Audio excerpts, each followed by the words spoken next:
सोना, जमीन, bank deposit. सदियों से हम भारतीयों के लिए बचत का मतलब बस यही था, है ना? लेकिन अब एक बहुत बड़ी, एक साइलेंट रेवोल्यूशन हो रही है। आज हम यही देखने वाले हैं कि कैसे करोड़ों भारतीय अपनी बचत की आदतें बदल रहे हैं और इससे देश के आर्थिक भविष्य को एक पूरी नई दिशा मिल रही। तो सवाल यही उठता है कि आखिर एक देश जो हमेशा से सेवर्स का देश रहा है, वो इन्वेस्टर्स का देश कैसे बन रहा है? इसका जवाब ना 3 चीजों में छिपा हुआ है। एक, महामारी, करोड़ों लोगों के हाथ में स्मार्टफोन, और हाँ, पैसे को लेकर हमारी बदलती सोच। चलिए इस बड़े ही दिलचस्प कहानी को परत दर परत खोलते हैं। तो चलिए सबसे पहले थोड़ा पीछे चलते हैं।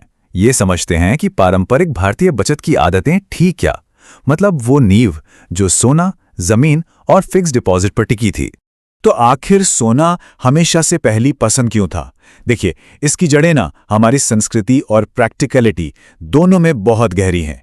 ये परिवारों से विरासत में मिलता है, मुश्किल वक्त में एक तरह की सिक्योरिटी देता है, और सबसे बड़ी बात, इसे कभी भी कैश में बदला जा सकता है। मतलब ये सिर्फ एक मेटल नहीं था, ये तो फाइनेंशियल सिक्योरिटी का सिंबल रहा है। तो मतलब दशकों तक कहानी बिल्कुल सीधी थी। सोना, जमीन और बैंक की एफडी, बस यही भारतीय परिवारों की पूरी दौलत की नींव हुआ करती थी। और सोने के बाद अगर कोई दूसरा सबसे भरोसेमंद साथी था तो वो था फिक्स्ड डिपॉजिट्स, यानी एफडी। और इसका आकर्षण समझना कोई मुश्किल नहीं है, राइट?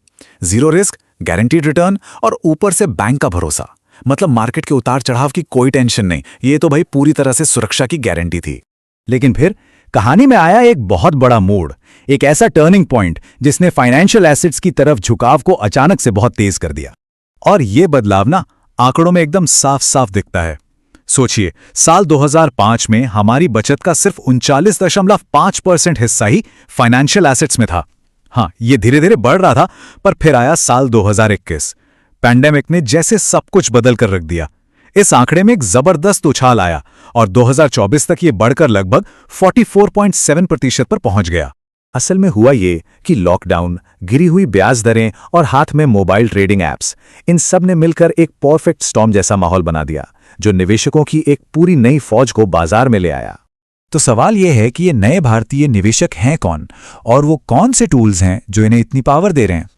अगर इस बदलाव का स्केल समझना है तो बस इस एक नंबर पर गौर कीजिए, 191 मिलियन। जी हां, ये 2025 तक भारत में डीमैट अकाउंट्स का अनुमानित आंकड़ा है।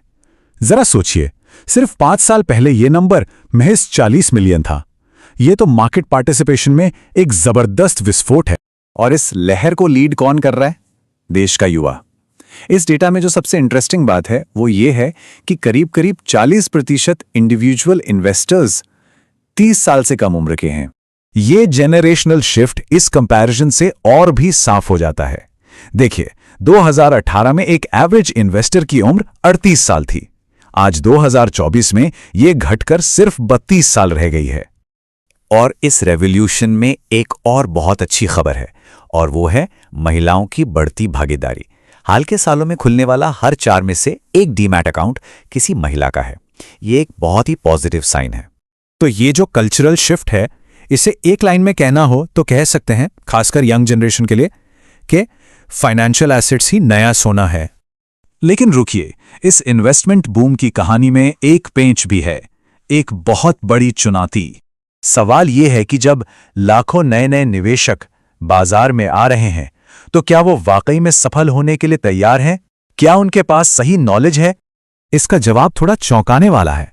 S&P ग्लोबल सर्वे के मुताबिक भारत में सिर्फ 24% अडल्ट्स ही फाइनेंशियली लिटरेट हैं। सिर्फ 24%। ये आंकड़ा हमें इस चुनौती की गंभीरता बताता है। और ये गैप खासकर युवाओं में दिखता है। देखिए, वो डिजिटल पेमेंट्स और ऐप्स इस्तेमाल करने में तो माहिर हैं, लेकिन जब बात बजटिंग, इन्वेस्टिंग के बेसिक्स या फिर इंटरेस्ट रेट्स और क्रेडिट स्कोर जैसी जरूरी चीजों की आती है, तो वहां नॉलेज की कमी साफ नजर आती है। तो इन सब बातों का भारत के इन्वेस्टमेंट फ्यूचर के लिए क्या मतलब है? चलिए आगे का रास्ता देखते हैं। देखिए, सबसे बड़ा फायदा तो यह है कि डोमेस्टिक इन्वेस्टमेंट की ये जो नई लहर है, ये हमारे बाजारों को ज्यादा स्टेबल बनाती है। हमारी फॉरेन कैपिटल पर डिपेंडेंसी कम होती है। मतलब ग्लोबल मार्केट में कोई भी उथल पुथल हो तो ये एक मजबूत ढाल का काम करता है। और अगर ग्रोथ पोटेंशियल की बात करें तो जरा इन आंकड़ों को देखिए। भारत में म्यूचुअल फंड AUM हमारी GDP का करीब 18% है, चीन में ये 23% है और USA में ये 69% है। इससे साफ पता चलता है कि हमारे लिए आगे बढ़ने का रनवे कितना कितना बड़ा है।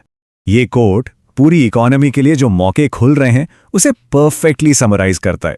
मतलब फाइनेंशियल सर्विसेज के लिए ज्यादा ग्राहक, नए बिजनेसेस को फंड करने के लिए ज्यादा कैपिटल और कैपिटल मार्केट्स में ज्यादा डोमेस्टिक फायर पावर। तो आखिर में सवाल यही बचता है, जैसे जैसे लाखों और लोग इस बाजार का हिस्सा बनेंगे, क्या भारत के ये नए निवेशक सच में लॉन्ग टर्म वेल्थ बना पाएंगे या फिर उन्हें एक महंगा सबक सीखना पड़ेगा? ये एक ऐसा सवाल है जो इस पूरी फाइनेंशियल रेवोल्यूशन का भविष्य तय करेगा।